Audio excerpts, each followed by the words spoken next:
आए जब ब्राह्मण सतानंद जो भी इच्छा पर गुजर चलाता था।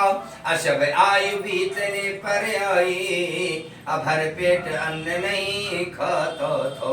वही एक ऐसा ब्राह्मण था जो भूखा प्यासा नित्य पृथ्वी पर भ्रमण करता था। काफी समय की वृद्धावस्था की। एक दिन भगवान ने विचार किया कि नित्य ब्राह्मण पृथ्वी पर क्यों घूम रहा है, कारण क्या है।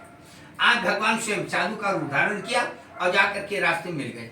आज जब रास्ते मिल गए तो भगवान ने पूछा, कहा हे विप्रदेव तुम्हारा क्या नाम है। अब विवेक भैया मारो कोई संत महात्मा आपको मिल जाए, अब आपसे नाम पूछेगा तो आप नाम तो बताएंगे कि नहीं बताएंगे। अब आपका नाम क्या है? विवेक। नाम सुनकर तो बहुत अच्छा लगता है ना कि विवेक नाम है। लेकिन सतानंद से जब भगवान ने पूछा तो भगवान ने सतानंद भी बताया। कहा महाराज हमारा नाम तो सतानंद है। भगवान ने कहा बेटा तुम्हारा बड़ा अच्छा नाम है, तुम्हें तो आनंद ही आनंद मिलना चाहिए। शतानंद कहने लगे, बोले भगवान आप क्या कह रहे हैं, किसी का आनंद नाम रखने से क्या आनंद मिलता है। शतानंद रोक करके भगवान से कहने लगे क्या कि कहने को हम हैं सतानंद, परशपन हुआ नायानंद मुझे, अदुर्भाग्यहीन हूँ मैं इतना। अरे आनंद उसे कहते हैं जो पेट भर भोजन कर लेता है। असब आयु का पालन पोषण मात्र भिक्षे के आटन द्वारा करता हूँ। भगवान इस बात को सुन करके ब्राह्मण हो जो तुम पृथ्वी पर भिक्षे के लिए घूम रहे हो। तो सतन ने कहा अर्थम ब्रह्म कहा महाराज आज मैं दरिद्र न होता तो पृथ्वी पर भिक्षे के लिए क्यों घूमता। आप पूछ क्यों रहे हो, कारण क्या है? क्या तुम मेरी दरिद्रता का उपाय जानते हो? शतन ने भगवान से कहा। तो भगवान ने कहा हम तुम्हारी दरिद्रता का क्षणिक विनाश कर देंगे। तो सतन ने क्या कहा भगवान से, उपायम यदि जनासी कृपयम कथयम प्रभु।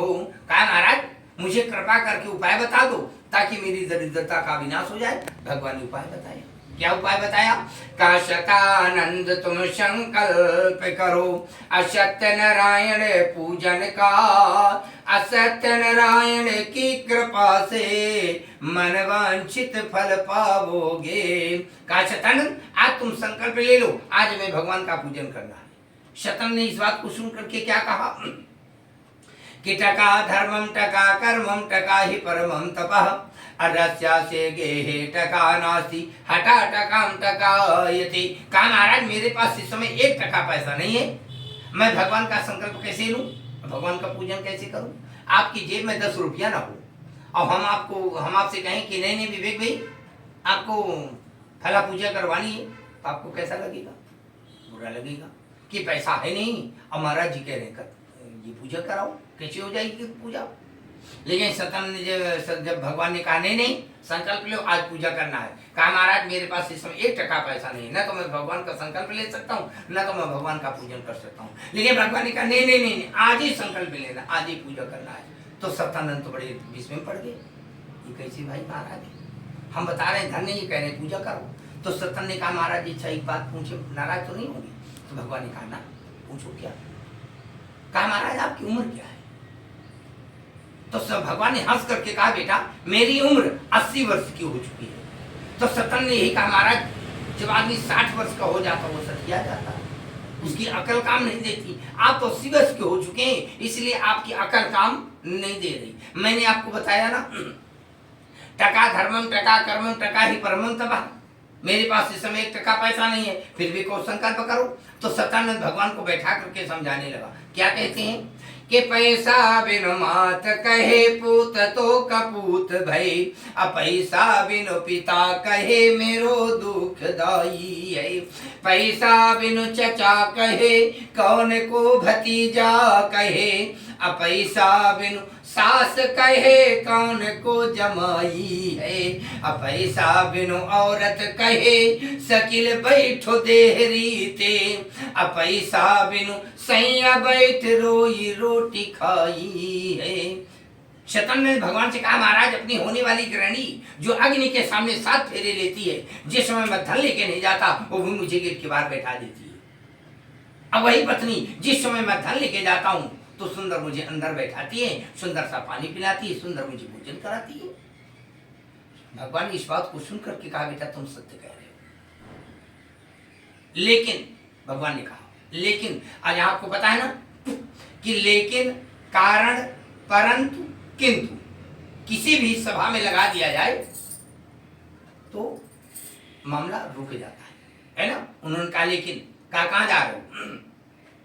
तो सत्य ने कहा महाराज मैं बिच्छी के ले जा रहा हूँ। भगवान ने कहा जो वहां से तुम्हें धन प्राप्त हो जाए तुम भगवान का पूजन कर लेना। सतन ने कहा फिर भी मना कर दिया, बोले महाराज ऐसा नहीं करूंगा। लेकिन सतानंद भी लगाया, कहा एक काम जरूर करूंगा। कहा क्या? कहा जब मेरे पास धन इकट्ठा हो जाएगा मैं भगवान का पूजन अवश्य करूंगा। भगवान इसी बात में प्रसन्न हो गए। भगवान ने कहा एवं वस्तु। और इतना कह करके भगवान पीछे अंतर ध्यान हो गए। शतानंद एक बूढ़ी माँ के दरवाजे पर जाते हैं और आवाज लगाते हैं, कहते हैं क्या कि अरे माँ तू अब मोहि दे अचुटकी एक पिसान, अब भूखा हूँ दिन चार का डार भौरिया खांड। कहा भैया मैं 4 दिन का भूखा हूँ, कुछ हमें भिक्षा दे दो, कुछ हमें भोजन करा दो। भैया बड़ी दयालु है। उस ब्राह्मण की निर्धनता को देखा, सुंदर एक थार में सीधा लगा, एक थार में भोजन लगाया, उस ब्राह्मण को प्रदान कर दिया। अगल बगल भी माताएं बहनें उस ब्राह्मण के निर्धनता को देखा, एक एक थार में सीधा लगाया और उस ब्राह्मण को प्रदान कर दिया।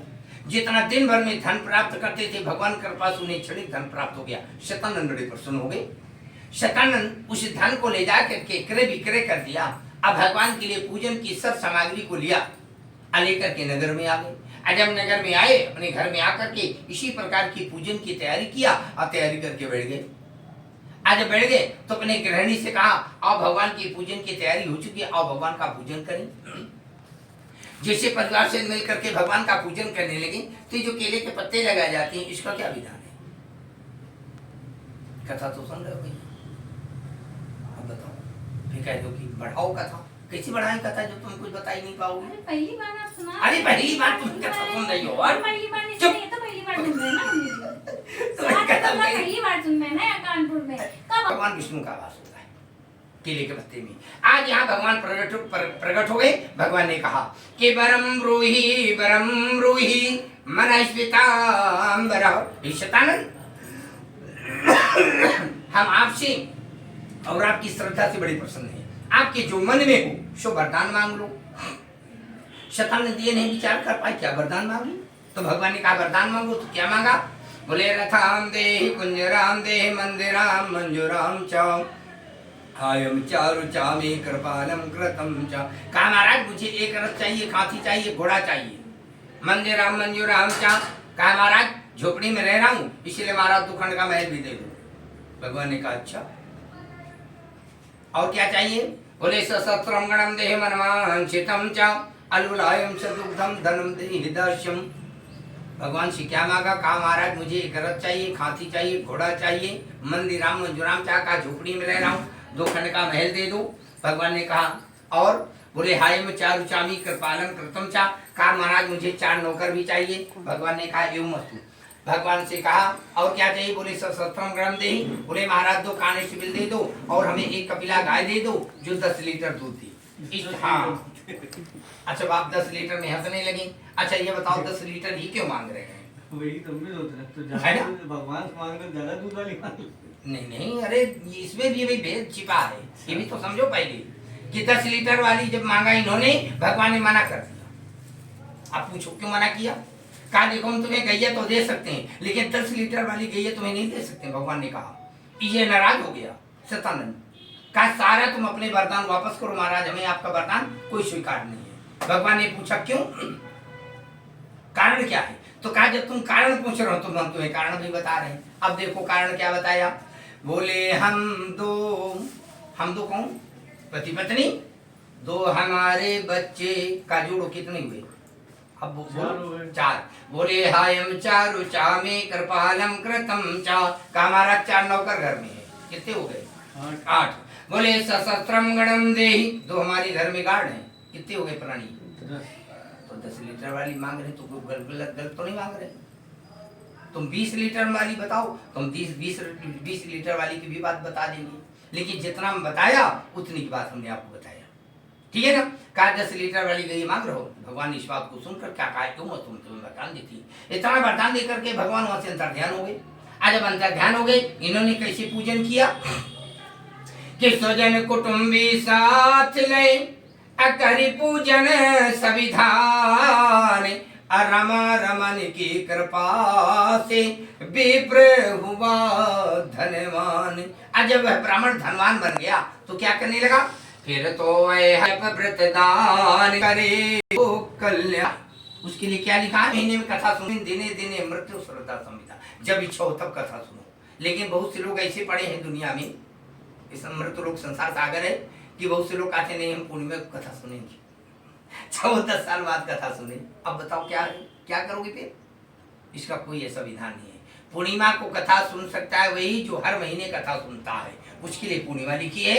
जो 6 महीने में कथा सुनता है उसकी जब इच्छा हो तब कथा सुने। कोई पूर्णिमा थोड़ी लिखी कि नहीं पूर्णिमा कथा सुनो, ऐसा नहीं है। भगवान कृपा से धन से परिपूर्ण हो गए, अभी बिछी लेने जा रहे हैं। जब ये बिछा लेने जाते थे तो इनके एक मित्र थे, वो लकड़ियों को बेच करके परिवार का पालन पोषण करते थे, ये बिछे के आटन द्वारा करते थे। इनमें दोनों में बड़ी भिन्नता थी, अलग अलग रहने लगी। एक दिन लकड़हारे ने विचार किया, न जाने क्या बात होगी, शतानंद रूपी ब्राह्मण से मुलाकात न हो रही। प्रातः काल का समय हुआ, लकड़ी को सर में रखा और काशीपुर नगर में प्रस्थान किया, जहाँ पर शतानंद मंदिरा मंजूराम च सशस्त्रम गणम दे, झोपड़ी के जगह में 2 खंड का महल देखा, 2 गार्ड देखे। लकड़हारा बड़ा चकित हो गया, ये झोपड़ी की जगह में 2 खंड का महल कहाँ से बना, ये 2 गार्ड कहाँ से आए? लकड़हारा डरते डरते गया, उन सिपाहियों से पूछा, कहा साहब आप ये बताइए, आप शतानंद रूपी ब्राह्मण को जानते हैं? सिपाहियों ने कहा शतानंद रूपी ब्राह्मण को नहीं जानते। शतानंद अपने आंगन में बैठ करके भगवान का पूजन कर रहे थे, कान में आवाज आ गई कि हमारे गार्ड से कोई बात कर रहा है। इतने में गार्ड को बुलाया, पूछा कौन है?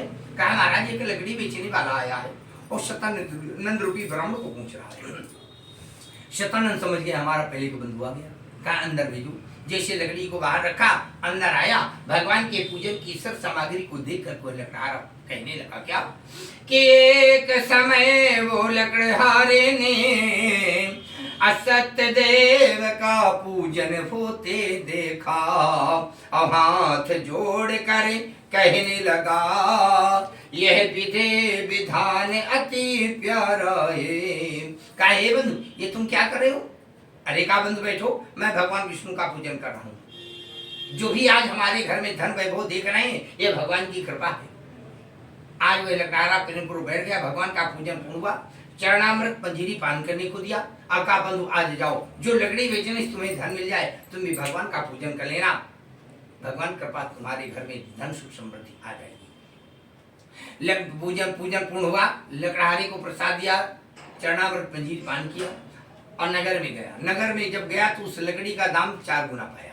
लकड़हारा बड़ा प्रसन्न हो गया, भगवान के लिए केले के फल, घी, दूध, चूर्ण इत्यादि सब सामग्री को लेकर के नगर में आया और नगर में आकर के इसी प्रकार की पूजन की तैयारी करके भगवान का पूजन करने के तत्पश्चात ये जो है अंतोगत शुभ होकर के वैकुंठ को प्राप्त होते हैं। इत्रेवा खंडे द्वितीयोध्याय समाप्त। मुरली वृंदावन बिहारी लाल की जय।